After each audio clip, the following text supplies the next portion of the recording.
afternoon, and thank all of you for your patience. I know you've been waiting a little while. 3 weeks ago, the President joined members of the Gulf Cooperation Council in a strong show of partnership, repudiation of extremism, and a plan to defeat terrorism of all kinds in the region and around the world. Now, the situation in the Arabian Gulf over the last few days is troubling to the United States, the region, and to many people who are directly affected. The United States wishes to reaffirm our commitment to the spirit of the summit.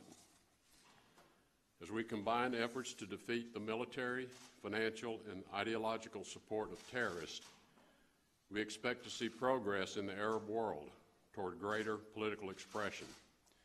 An important pathway to attack Islamic extremism and to prevent political activism from escalating into violence is to allow marginalized voices opportunities for political expression. But this process requires regional and global consensus and mutual understanding. The GCC Summit creates a platform to achieve this consensus and understanding. We call for calm and thoughtful dialogue with clear expectations and accountability among the parties in order to strengthen relationships. We ask that there be no further escalation by the parties in the region. We call on Qatar to be responsive to the concerns of its neighbors. Qatar has a history of supporting groups that have spanned the spectrum of political expression, from activism to violence. The Emir of Qatar has made progress in halting financial support and expelling terrorist elements from his country, but he must do more, and he must do it more quickly.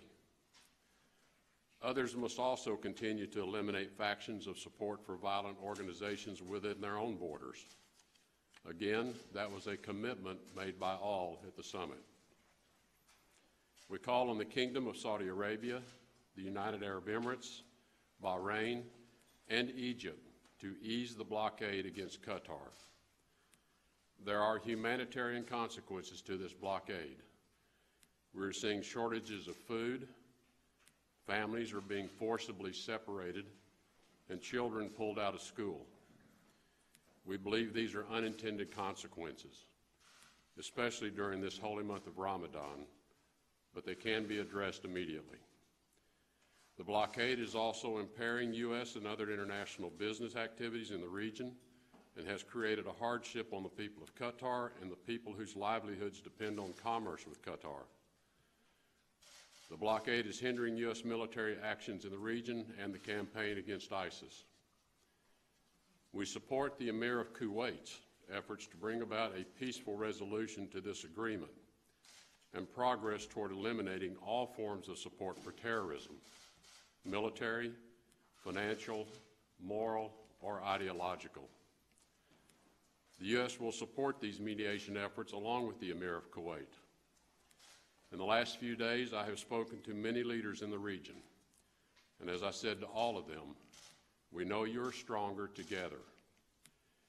It is clear to me, based on these conversations, that the elements of a solution are available.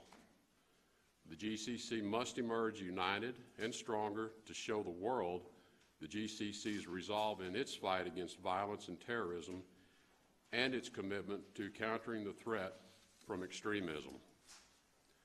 Our expectation is that these countries will immediately take steps to de-escalate the situation and put forth a good faith effort to resolve their grievances they have with each other.